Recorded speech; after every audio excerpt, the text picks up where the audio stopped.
Vitamin D level hormone ಒಂದು ಇದು ಎಷ್ಟು ಇಂಪಾರ್ಟೆಂಟು ಎಲ್ಲರೂ ಮಾಡ್ತಾ ಇರ್ತಾರೆ. ಬ್ಲಡ್ ವ್ಯಾಲ್ಯೂಸು ನಂದು ವಿಟಮಿನ್ ಡಿ ಕಡಿಮೆ ಇದೆ ಡಾಕ್ಟ್ರೆ ಏನಾದರೂ ಕೊಡಿ. ವಿಟಮಿನ್ ಡಿ ಅನ್ನೋದು ಒಂದು ಹಾರ್ಮೋನು, ಅಂದರೆ ಇದು ಮೇಲ್ ಇನ್ಫರ್ಟಿಲಿಟಿಗೂ ಬೇಕು, ಫೀಮೇಲ್ ಇನ್ಫರ್ಟಿಲಿಟಿ ಬೇಕು, ಇಬ್ಬರಿಗೂ ರಿಪ್ರೊಡಕ್ಟಿವ್ ಆರ್ಗನ್ಸಲ್ಲಿ ತುಂಬ ರೋಲ್ ಇದೆ ಇದರಲ್ಲಿ. ಯಾಕಂದರೆ ವಿಟಮಿನ್ ಡಿ ಲೋ ಲೆವೆಲ್ ಇದ್ದರೆ ನಮ್ಮದು ಎಗ್ ಕ್ವಾಲಿಟಿ ಅಫೆಕ್ಟ್ ಮಾಡುತ್ತೆ. ಎಂಬ್ರಿಯಾನಿಕ್ ರಿಸೆಪ್ಟಿವಿಟಿ ಅಂದ್ರೇನು ಹೋಗಿ ಬಂದು ಅಂಟ್ಕೊಳ್ಳೋದು, ಎಂಬ್ರಿಯೋ ಬಂದು ಅಂಟ್ಕೊಳ್ಳೋದು ಅಫೆಕ್ಟ್ ಮಾಡುತ್ತೆ. ಹಾರ್ಮೋನ್ ಇರೆಗ್ಯುಲಾರಿಟಿ ಮಾಡುತ್ತೆ. ಮತ್ತು ಇನ್ಫ್ಲಮೇಟರಿ ಮಾರ್ಕರ್ಸ್ ಜಾಸ್ತಿ ಆಗಿಬಿಡುತ್ತೆ. ಮೇಲ್ಸಲ್ಲಿ ಅಬ್ನಾರ್ಮಲ್ ಸ್ಪರ್ಮ್ ಪ್ಯಾರಾಮೀಟರ್ಸ್ ಬರೋಕ್ಕೆ ಸ್ಟಾರ್ಟ್ ಆಗಿಬಿಡುತ್ತೆ. ಮೊಟಿಲಿಟಿ ಕಡಿಮೆ ಆಗುತ್ತೆ.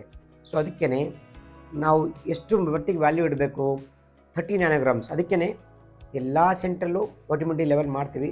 ಮತ್ತು ಅವರು ಮಾಡದೇ ಮಾಡಲಿ ನಾವು ವಿಟಮಿನ್ ಡಿ ಕೊಡ್ತಾ ಹೋಗ್ತೀವಿ. ನೀವು ನೋಡ್ತಾ ಇದ್ದೀರಾ ಗ್ಲೋಬಲಿ ವಿಟಮಿನ್ ಡಿ ಲೆವೆಲ್ ಕಡಿಮೆ ಆಗ್ತಾಯಿದೆ. ಯಾಕೆಂದರೆ ಯಾರೂ ಸನ್ ಎಕ್ಸ್ಪೋಜರ್ ಮಾಡ್ತಾಯಿಲ್ಲ. ಎಲ್ಲರೂ ಸನ್ಸ್ಕ್ರೀನ್ ಹಾಕ್ಕೊಂಡು ಅಥವಾ ಅಂಬ್ರೆಲ್ಲ ಹಾಕ್ಕೊಂಡು ಓಡಾಡ್ತಾ ಇರ್ತಾರೆ. ಎಲ್ಲರೂ ಎ ಸಿಲಿ ಇರ್ತಾರೆ. ನ್ಯಾಚುರಲ್ ಪ್ರೊಡಕ್ಷನ್ ಆಗುತ್ತೆ ವಿಟಮಿನ್ ಡಿ ಲೆವೆಲ್ ತುಂಬ ಕಡಿಮೆ ಆಗುತ್ತೆ. ಯಾವಾಗ ವಿಟಮಿನ್ ಡಿ ಕಡಿಮೆ ಆಗುತ್ತೋ ನಮ್ಮ ಇನ್ಫರ್ಟಿಲಿಟಿ ಜಾಸ್ತಿನೇ ಆಗ್ತಾ ಹೋಗುತ್ತೆ. ಎವ್ರಿ ವೀಕ್ಲಿ ಸಚರ್ಸ್ ಕೊಡ್ತೀವಿ, 60,000 ಯೂನಿಟ್ಸು ವಾರಕ್ಕೆ ಕೊಡ್ತಾ ಹೋಗ್ತೀವಿ.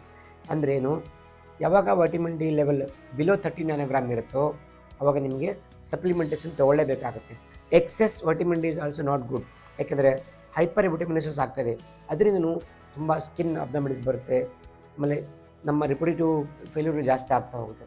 ಸೊ ಎಷ್ಟು ಬೇಕೋ ಆಪ್ಟಿಮಮ್ ಲೆವೆಲ್ ಅಷ್ಟು ತೊಗೊಳ್ಳೋದು. ಹಂಗಂದ್ಬಿಟ್ಟು ಡೈಲಿ ತೊಗೊಳಕ್ಕೆ ಏನಿಲ್ಲ. ಸೊ ವಾರಕ್ಕೆ ಹೈ ಡೋಸಲ್ಲಿ ಕೊಡ್ತಾ ಹೋದರೆ ತಾನೇ ಮೇಂಟೈನ್ ಆಗುತ್ತೆ.